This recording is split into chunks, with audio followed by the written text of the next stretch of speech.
Hello, hello students.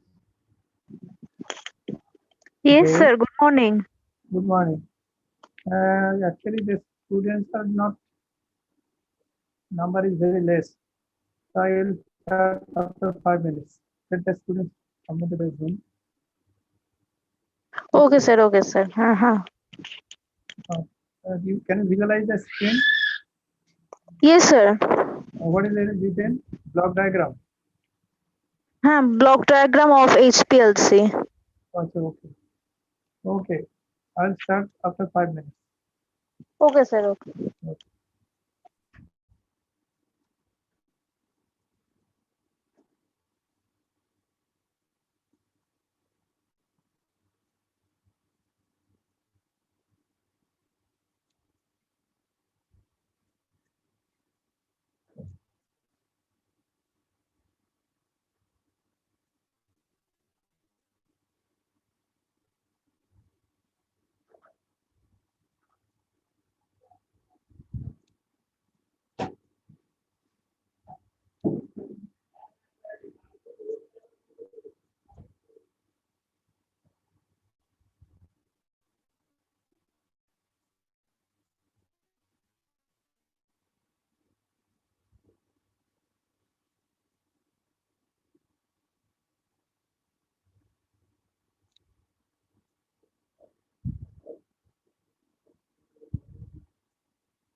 Hello, hello students. Hello. Yes, sir. Now I am going to start. Okay. Uh, Already I have discussed the previous class regarding the basic components, basic principle of HPLC. For your betterment, again, I am going to recapitulate the principle of HPLC. Basically, it is absorption chromatography. That is, it is absorption techniques we are using. One mobile phase we are using, and again we are using stationary phase. So mobile phase and stationary phase we are using, and there are basically two types. One is uh, normal phase chromatography, and another is uh, reverse phase chromatography. And basic difference of these two chromatographies is depend upon the polarity of the solvent. So you are using polar solvent and non-polar solvent in a mobile phase and stationary phase. So there are three types of elution technique is there. One is frontal technique, that you can visualize it. Another is elution type, and another is that is displacement type analysis. In reverse phase chromatography, generally we are using in HPLC. And I'm telling you before, there are two types of HPLC. It is depend upon the nature, that is isocratic type. Another is gradient type. Okay, according to polarity, you can change the polarity. When you can change, it is gradient type of. That is very costly HPLC. And industrial people, industry use generally gradient type of HPLC. Isocratic type has a lot of disadvantages because in our laboratory we have got isocratic type. though it is very costly, and a maintenance cost is also very important. I will discuss afterwards. The maintenance is very important. So in isocratic, you cannot change the polarity. That is, if you want to change the polarity, you cannot change. That is, you have to make a fixed type of mobile phase you have to use.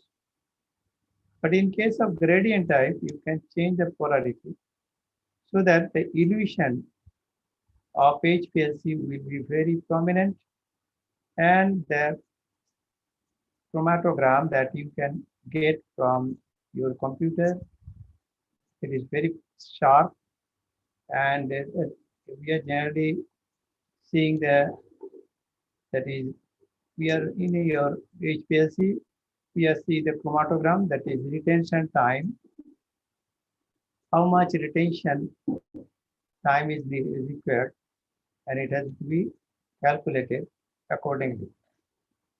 So you see the block diagram of this HPLC. In HPLC, one reservoir is there. I am telling reservoir containing the mobile phase, and this reservoir is very use different types of reservoir we are using in gradient analysis. And in case of isocratic type of your reservoir will be single reservoir. So single reservoir is for isocratic and multiple reservoir is for the gradient type of HPLC. And this reservoir is basically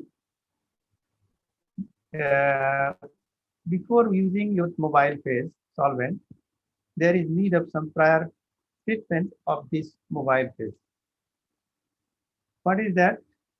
You have to have discussed in the earlier class, that is, there is need of degassing of the solvent.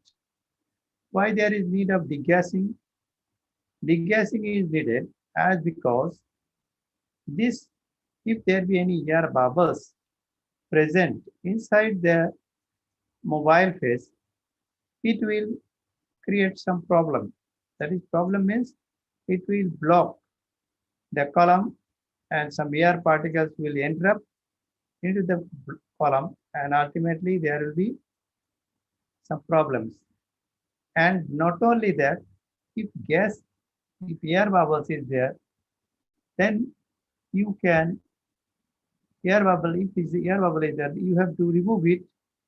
And if it is there, if your detector is UV detector, it will create some problem. So, and not only that, and in case of fluorimetric and afluorimetric detector, it also creates some problem because the intensity of light will vary if air particles is there. So you see reservoir is before putting inside the reservoir, you should be free from the mild air particles, and it can be removed. Already I have said the gassing can be made by sonication techniques, that is by vibration, ultrasonic sound. You have to place it, and there is a vibration takes place, and due to ultrasonic sound, if you keep it in 5 minutes inside the sonicator, then some air particles will remove due to vibration. And not only that, if large particles are there, due to sonication, it will break down into smaller particles. So sonication is one of the way for degassing. Another way of degassing is that whenever you are using some vacuum system in the in the mobile phase, then what will happen? The vacuum will remove the air particles from the mobile phase, and ultimately there will be no air bubbles inside the mobile phase. So before putting the inside the reservoir, the mobile phase should be sonicated, either sonicated or using vacuum pump, or you can use some inert gas like helium, which can remove the oxygen materials or air containing some gases will come out. Helium will not interfere in the system, so you can use helium also. Now I am going for the different instrumentation parts which are present in it in the HPLC. Reservoir is there, and the reservoir you have to place your mobile phase. And in case of gradient type of instrument, there are different types of reservoir is there. Sometimes you can change the polarity, and there are different types of. So you see here, two reservoir is there. It is basically gradient type of HPLC. Or you can see the gradient controller is there, and after that the pumps are there, and after pumping it will come into the mixing chamber.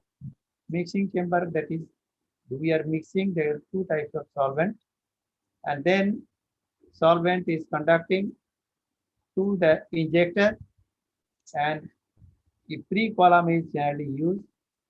Pre-column is very much important to save the analytical column, because analytical column is very much costly, and if it is damaged, then there is a huge loss of money. The cost of analytical column, as I Hewlett Packard's column, is more than 60,000. So to protect the column, analytical columm, we have to use two pre-column. Pre-column is very safe the analytical column. And after it entered into the analytical column, there is separation takes place. And accordingly, you can use some detectors are there.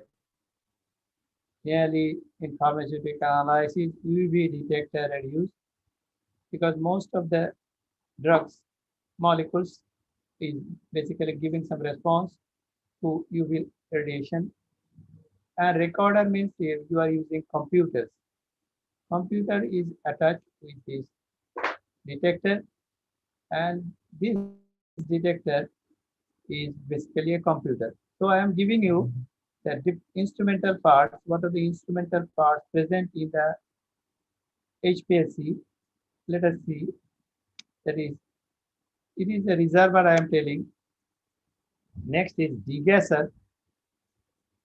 Degasser is there. Degasser function is to sonication, or by using your helium gas, or by vacuum.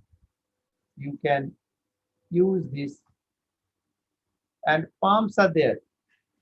Not only these pumps are very important, because it is high pressure chromatography, liquid chromatography, or you can tell it high performance liquid chromatography.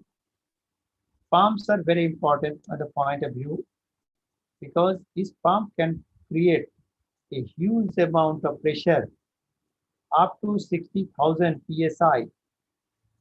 Pressure is given by the pump, because the column is packed with so many small particles, that is nanoparticles time to time. That is, it is very difficult to go the mobile phase inside the column.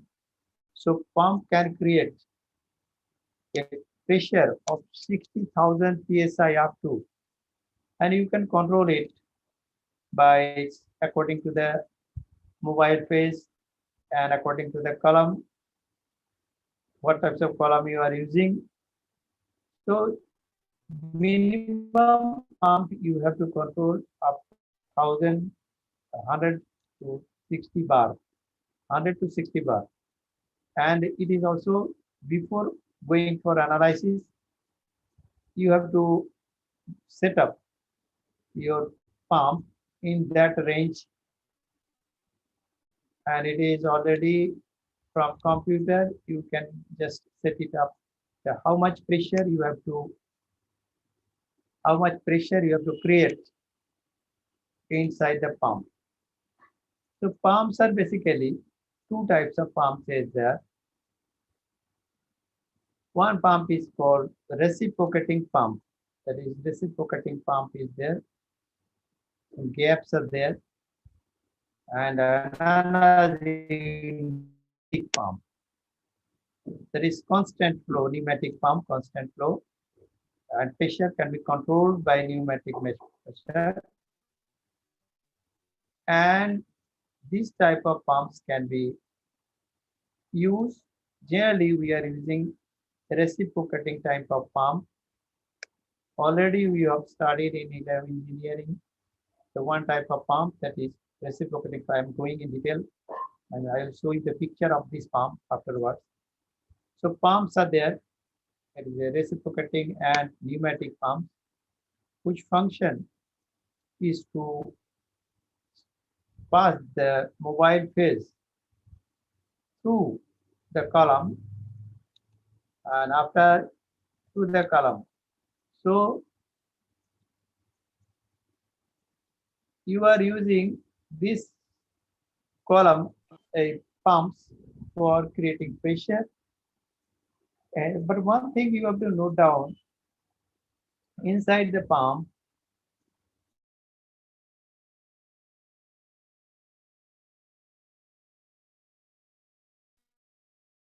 valves are there, and these porcelain valves can be create some problem.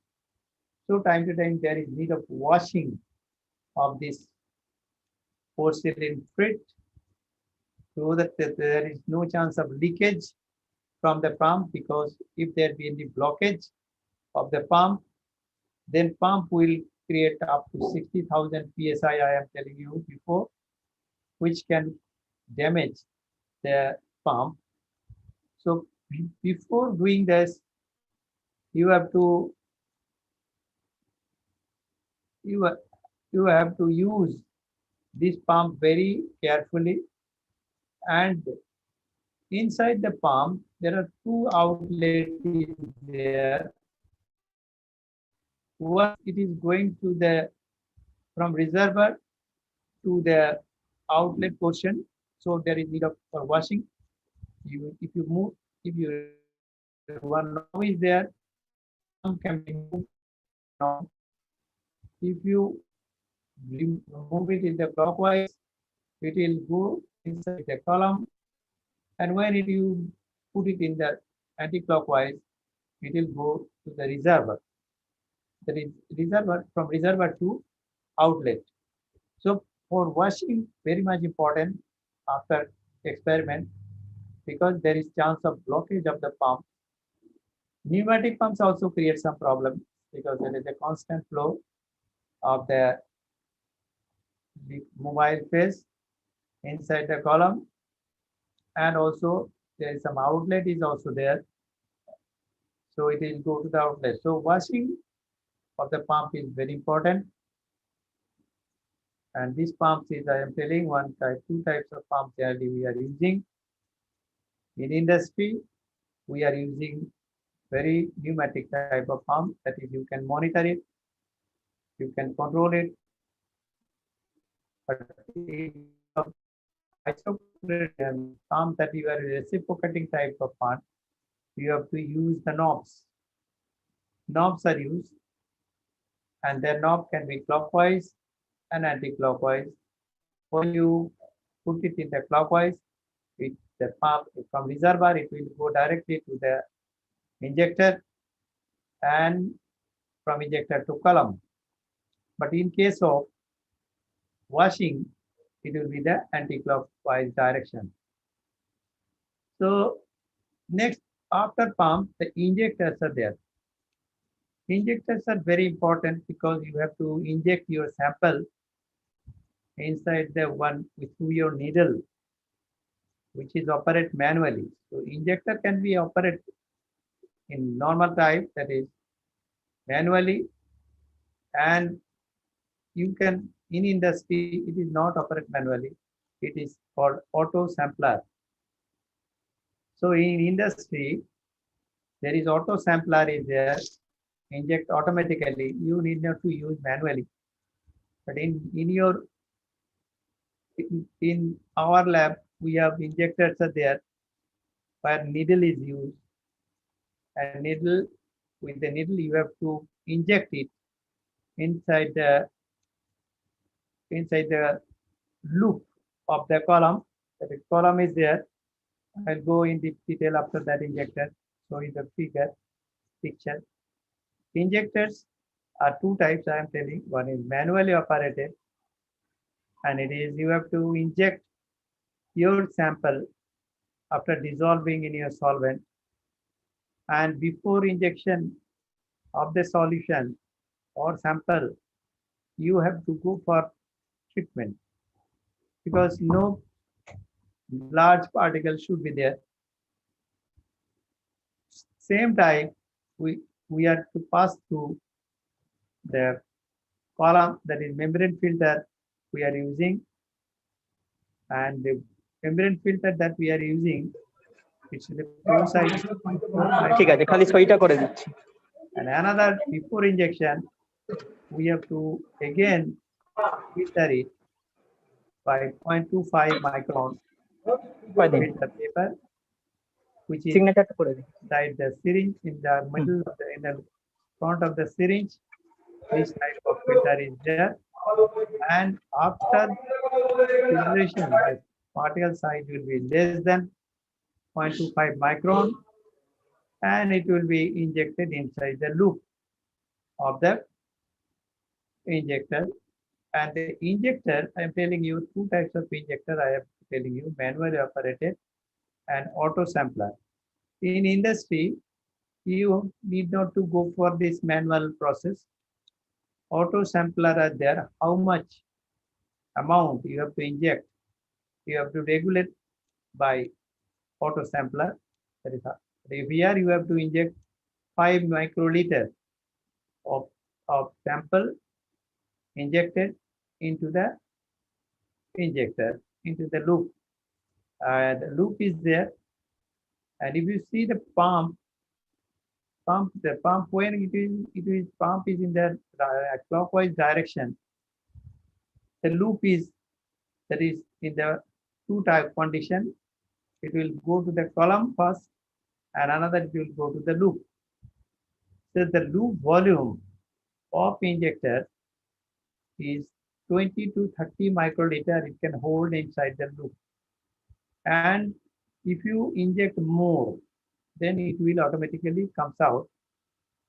One outlet is there in the injector, and it will come out from the loop, and the loop volume is nearly 20 to 30 microliter.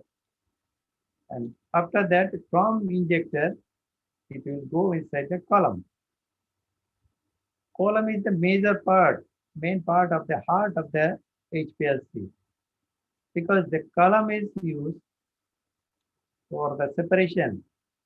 And here you can also monitor that how much flow is there, and the column's choice is also very important, because in the column you have to use different types of columns are available. C8, C18, CN type of column, amino acid detection column. So columns is specified, but generally in pharmaceutical industry, we are using C18 column, that is octadecyl which is packed inside the stainless steel cover. And I will tell you what types of column is available and what are the packing materials putting inside the column. Next is detector. Detector is basically UV detector. It may be fluorimetric detector. It may be refractive index detector. And another is electrochemical detector. I will go in detail after that. And recorder is basically computer.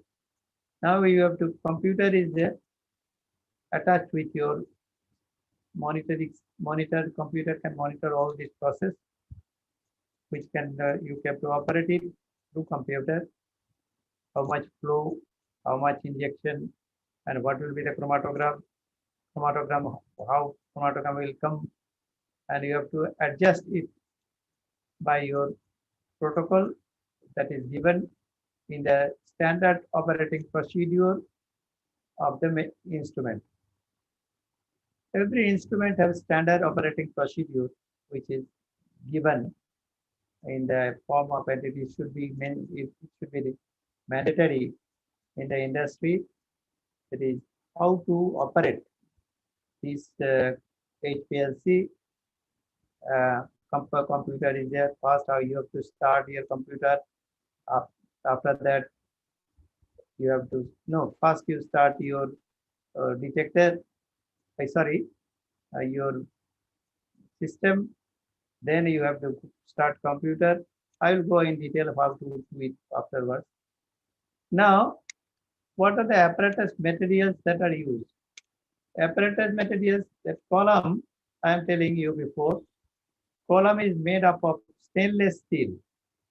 SS steel, it is very cold, which can withstand high pressure up to 80 psi. That is how much pressure? That is, I am telling you, the mesh that is pump can create 60,000 pressure, but you have to use the column more than that, so that if high pressure is given, that there is no chance of the burst of this column. The column with a high pressure, and the length of the column is generally 20 to 50 centimeters. Very small. We are having this type of column size.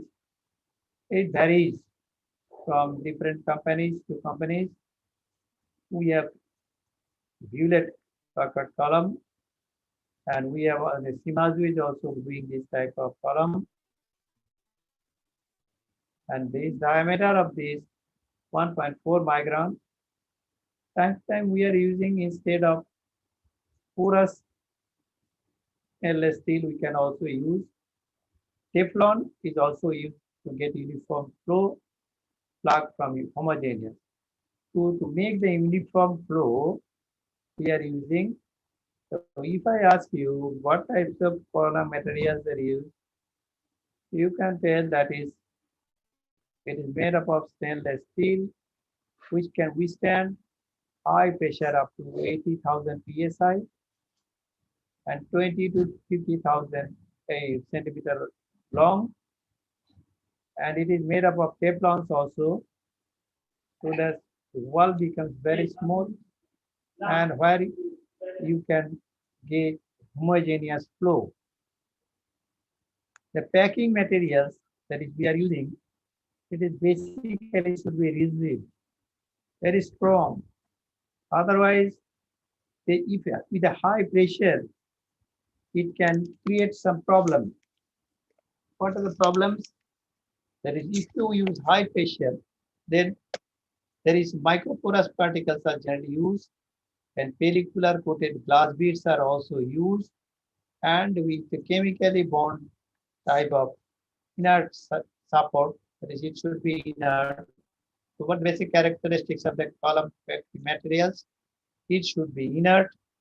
It should not react with any solvent, and generally we are using that is based in the rigid type of microporous support. It is basically coated with glass beads, and the materials that we are using inside the column is porous materials that we are using. The name is a porous rail. It is 37 to 75 micron diameter, and the alumina is also used. Alumina is basically alumina. So you can use aluminum. Alumina can be also used, and micropack and SP octadecyl silane. I am telling this is the number 4 is basically used generally in different types of column materials, and this is basically C18 type of column. We are having this type of porous materials. So another types of materials we can also use. What are the types? These we can use pellicular column materials. What is pellicular? Pellicular materials are basically porous. Outer layer is porous, and pellicular column materials are also used, which is basically made up of inactive silica, 25 to 37 micron diameter. We can also use active silica. We can also use active aluminum. We can use polymer coated. Polymers are also used, and chemically bonded. Also, this time we are using nowadays chemically bonded materials like Durapack. It is incorporated inside the column, and these are the sophisticated type of pellicular column materials we are using. Next is how to pack the column. Before column is basically I am telling made up of stainless steel, and the materials that you are using is column materials packed with it. So packed is a very important one, and there should be with a high pressure technique the column can be packed. So 80,000 psi that stainless steel can withstand, but within that time, before that, you have to high pressure introduced into the system, and with a high pressure, the column is become filled with the packing materials. That is, it may be either C18, that is octadecyl silane, or Durapack or micropack materials. Glass beads are nowadays not widely used nowadays, and time to time these some polymeric materials can be used, which is coated so that it becomes inert. So inert, the column characteristics should be inert, and it can be uniform size. There is no variation of size, and these are the characteristics of the packing material. And either I am telling you the mixture of ratio when is constant, that is isocratic type, and when the change of polarity, it is gradient type. Now, solvents should be always, I am telling you, filtered. If you can do it with 1 to 5 micron particle size, that is better. But in industry, this type of filters are used. But in our lab, we have only 0.25 micron uh, is there. Degassing is also needed by either by vacuum or by sonication or by bubbling with helium gas. So these are the basic things. Now, pumping system, I am telling you, pumping system is basically two types of pumps. Already I have discussed. Again, I am showing you in the form of PowerPoint presentation. Constant pressure pump and constant displacement pump. Constant pressure pump is pneumatic pump. That is, you can pressure keep constantly. Pressure should be constant. There should not be variation of the pressure. If variation of the pressure is there, then the elution will not be properly done and the retention time will vary. In HPLC, I am telling for the analysis, the retention time you can observe in the form of chromatogram and how much time spent the substance inside the column. It is one of the important things. Another pump is there, that is a constant displacement pump, that is isocratic now, that is we are using reciprocating pump, and this reciprocating pump is we are using for our for to change the knob. Whenever you change the clockwise and anti-clockwise, clockwise for your inside the column, and for anti-clockwise it will be to the outlet. Now regarding the detector, I am telling you, we are having UV visible detector. The lambda max is 254 nm. It is widely used as detector in pharmaceutical industry.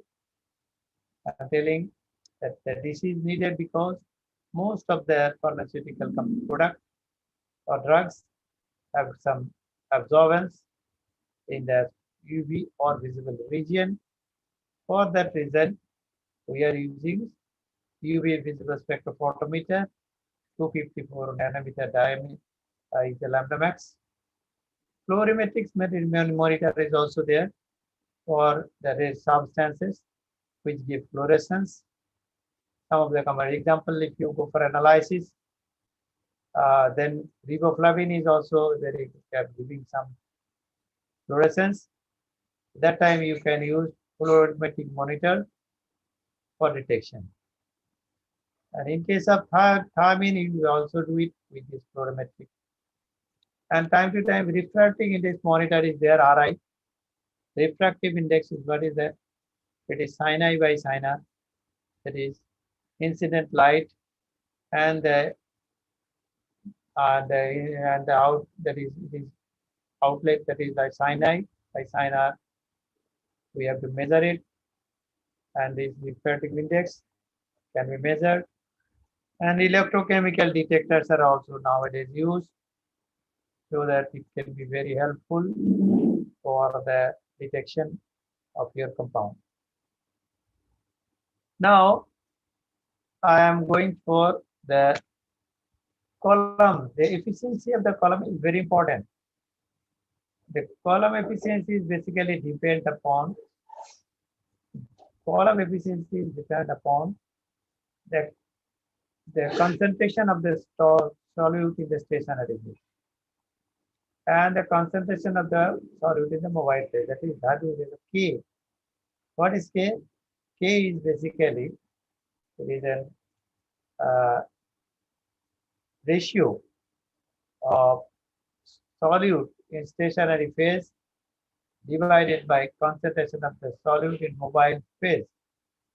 So this is to depend upon the efficiency and the selectivity as for the equation of Van Damstad equation, which is very important.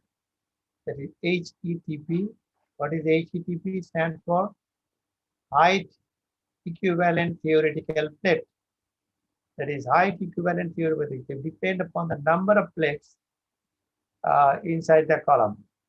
If it is 2000, minimum 2000, it is a very good type of column.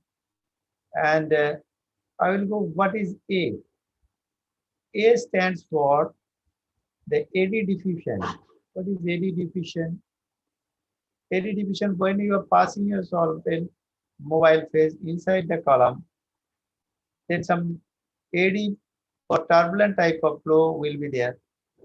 And that is one of the factors for that depend upon the height equivalent theoretical plate. B, what is B? B stands for longitudinal diffusion. That is, you are using column. Columns are basically length is there. In case of HPLC, column is 20 to 30 centimeter long. So this is the longitudinal diffusion is there, is important. As long as longitudinal diffusion is there, it depends upon the number of plates. Another is mu is the m is the velocity of the mobile phase. Velocity of the mobile phase, if you go and increase or decrease increase the mobile phase velocity, what will happen? That is, it will rapidly passing through the column, and you cannot ultimately get the separation take is not good.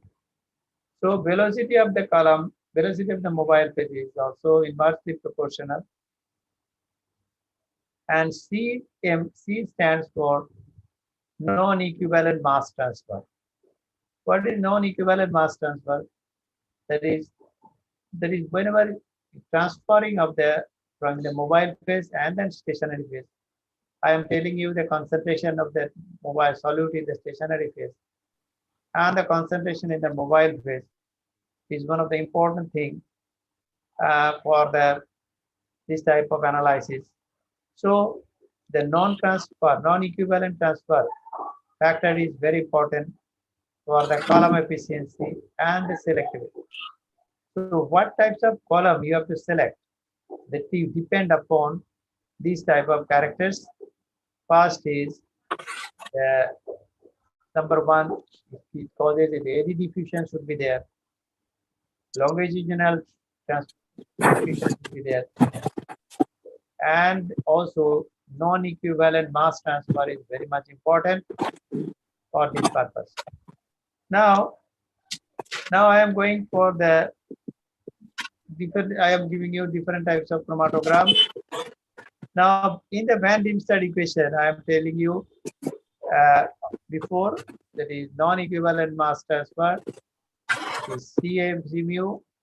Mu is the velocity, V is the longitudinal mass transfer, A is a eddy diffusion, and this is the one of the important phenomena of the efficiency of the column. The number of plates, when you increase more, the separation techniques will be more, but it should have some limit is there. Length of the column is also one of the important factors, because if you increase the length, then also the chromatogram will be better, but very carefully, some limit is there. You cannot extend your limit beyond that. You cannot use 30 feet of column, not at all. So there is column is very important, but in case of gas chromatography, there is you can increase the column, because on gas is passing.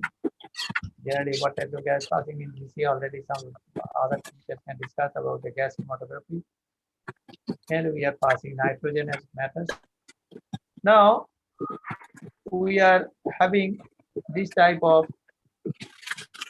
Now I am going for the stationary phase. I have already discussed. Types I have already discussed. Based on the more normal phase chromatography, reverse phase chromatography. Principle is their size.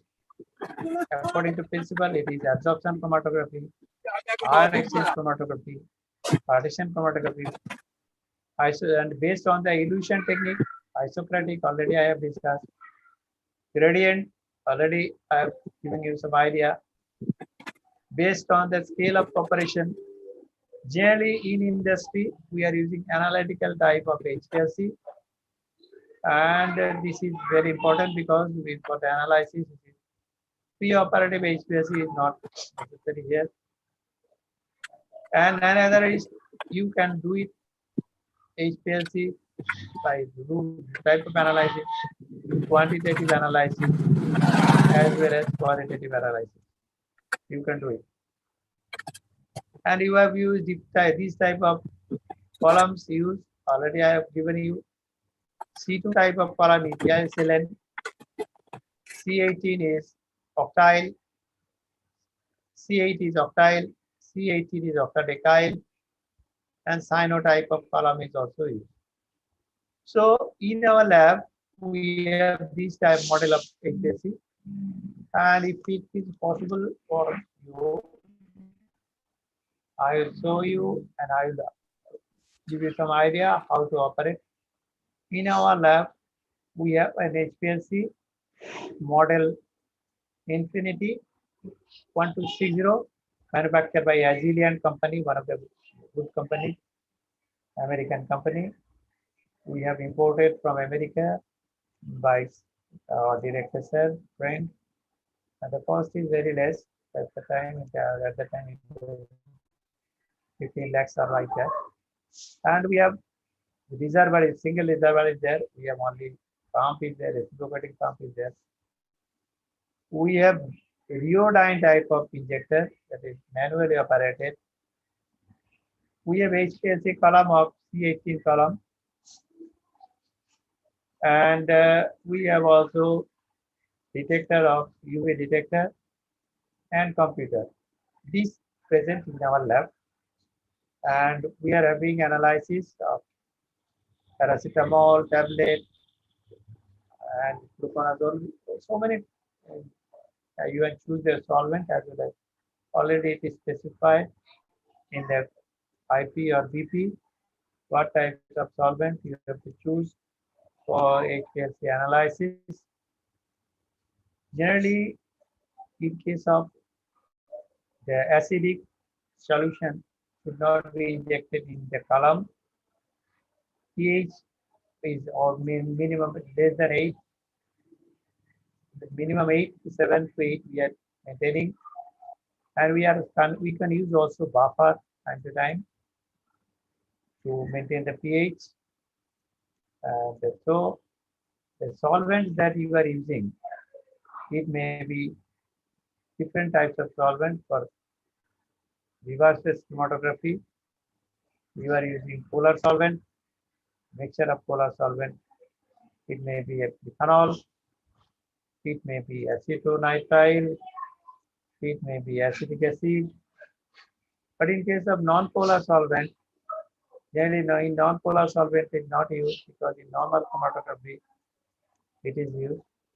In industry or in pharmaceutical field, non-polar solvent cannot able to solubilize your drug or your substance. For that reason, we are not using non-polar normal chromatography. Next is we are having, so degassing is there. So what are the characteristics of the, it should be inert, it can withstand pressure, it can able to carry sufficient volume. Tubing is needed. So if I ask you what is tubing? Tubing should be inert, it can withstand pressure, and it can carry sufficient volume. So tubing is done from degasser to the pump. This tubing is used here and which can withstand pressure. Now HPLC principle I have discussed already, and the separation already I have discussed. And now I am giving some adsorption chromatography, ion exchange chromatography already I have given you. Now this is a basic thing. If you see one picture is there, we have only this type of system because you see one reservoir is there. In our lab, we have reservoir. It is an isocratic type of pump. Isocratic type of solution takes place where we are using inert inlet solvent so that solvent can come into from reservoir to pump. And pump, you see there are two knobs are there inside the pump. One is outlet, another is inlet.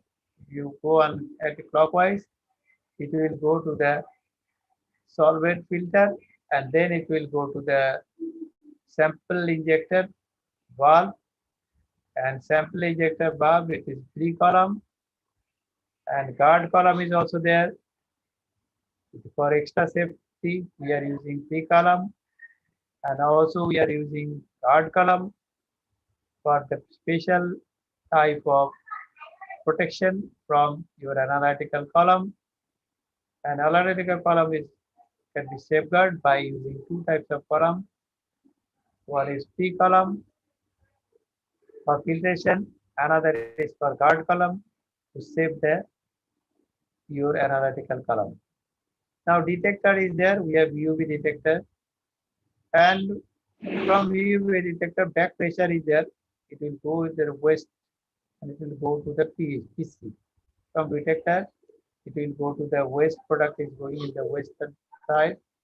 So every time when you are using your HPLC, then washing not only pump, but also washing of the column is very important because if some particles is adhere inside the column, there will be some extra chromatogram will come and that will interfere in the result, and some result will be erratic. So this time minimum half an hour to 45 minutes we have to wash it through this mobile phase, or you can use mobile phase, maybe water, isopropanol, or a mixture of solvent, so that the washing can be done very nicely. Now, these are the one type of diagram. It is for uh, gradient type. We have no type of this. Now, solvent character. So what types of solvent we are using?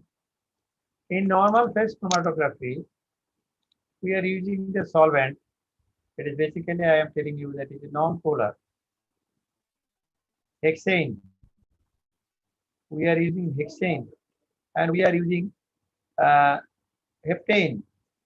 We can use isooctane, or in combination, we can use isopropanol, ethyl acetate, chloroform. Retention amount non-polar increases in the mobile phase. So you see that mobile phase in the normal phase chromatography is non-polar, but in case of reverse phase chromatography, we have to use polar solvent like methanol, acetonitrile, tetrahydrofuran, and pH is adjustable with using some buffers. We can use buffers like acetate or phosphate buffer. We can use. Now we are using degasser. I am telling it is a degasser. It is a pump. It is causing some time. So degasser is used to remove the particles. Degasser remove the air from the mobile phase. Degasser function is to remove the mobile air particles from the mobile phase.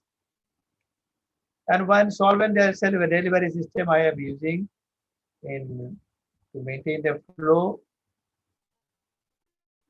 That is, pump is used. We are using reciprocating pump, and this flow rate should be minimum expressed. It is per ml per microliter use. How much ml of this? Then we have adjusted in our HPLC 5 microliter for washing, and for 1 microliter, 1 to 3 microliter per minute for the 2000 psi. And there is 4,400 to 600 bar. During the chromatographic experiment, we have to maintain the flow of the mobile phase constant in isocratic, but when it is variation of the mobile phase, it is gradient. Now I am going for injectors. I am telling you two types of injectors. When it is manually operated, it is used by using a syringe. I am telling you, one syringe is there, and this is we can inject it through this microneedle. Needle is there. An autosampler is there. It is automatically measures how much amount of volume of sample should be injected. Generally, we are injected 5 microliter of in the injector, and I am telling you the loop volume is 20 to 30 millimeter microliter, so that it will present inside the loop, and from the loop, when you change the knob, it will come to the column. So injector is like this. It is manually operated injector, and one is auto sampler we can use. Next is column. I am telling you, it is basically normal phase column, porous silica. You can use octadecyl silane or decyl silane, made up of stainless steel, and it is particle size of the column stationary phase is 3 to 20 μm, mu MD, that is a subparticle size that is very small. Time to time, we are using the column. Internal diameter is 2 millimeter and outer diameter is 4 millimeter, and the particle size should be 3 to 10 micromillimeter. So detector, I am telling you, it is a UV detector, fluorescent detector, and the column is lastly with chromatographic column is there, and detector giving you some chromatogram, that is recorder chromatogram that is obtained, and it is represent the separation, how much separation is there, and with this you can easily detect the detention time and how much area, area under curve, AUC, area under curve, you can measure and seek the retention time. You can also go for the purity of analysis by the computer.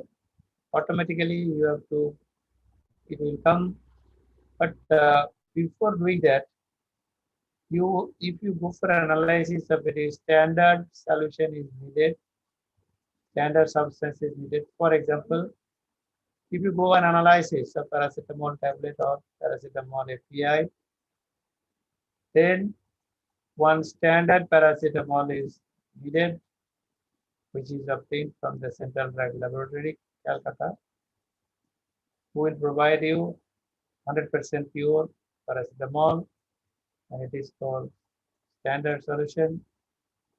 And from there, you can make it your working standard inside your laboratory. Every industry can take sample, small amount of serial, and from there they are going for the working standard inside their lab, and this is used for this setup. So side by side, while you are going analysis, standard sample you have to pass, and you get the standard chromatogram from your computer, and then you place your sample inside your injector and into the column, and then again you will get the peak, that is chromatogram, and the area under curve of the sample by area under curve in the sample standard into 100 will be the calculation for the purity of the product. So chromatogram, now you need not to go for calculation manually, because computer will automatically process and it will present in the form of printout data. And on seeing the printout data, you can easily find out how much substance is present in your quantitatively, or if you want to go for qualitatively, you can also do it like this. You will get a chromatogram, and you have to compare it with the standard chromatogram of your sample, and ultimately you can also quantify that this substance is yours. So in HPLC, not only you can analyze purity, but you can also identify the compound. That is unknown compound, you can also identify what types of compound it is. You can also find out. So this time I am giving you overall idea about the high performance liquid chromatography, and I think you can understand what I have discussed. Next, I am telling one announcement, that is Mohan sir is telling me that PLC videography, PLC already it is not uploaded to your site. It will be uploaded afterwards. So this much today. Thank you. Thank you all. Hello, sir. Hello. Is there any queries from your side? You can ask me. Hello, hello, sir. হ্যাঁ বলো। Sir বলছি যে ওই যে mobile ফেজটা যদি আমরা পাল্টাই তাহলে কি কলাম চেঞ্জ করতে হবে, না ওই No, কলামই no, no, থাকবে? no, no, no, no, no. More column will be fixed. You are using C18 column, but before using you are changing the mobile phase only. That is as per polarity. So in your mixture of sample, so other ingredients may also present. But if you want to separate very accurately, then you can change the polarity. That is the elution process will be more. Your object is what? So that the elution process will be good and it should be given. It can observe by chromatogram. And if you pass your mobile phase very fastly, if your constant type of isocratic type of solvent is there, then only few substances will separate.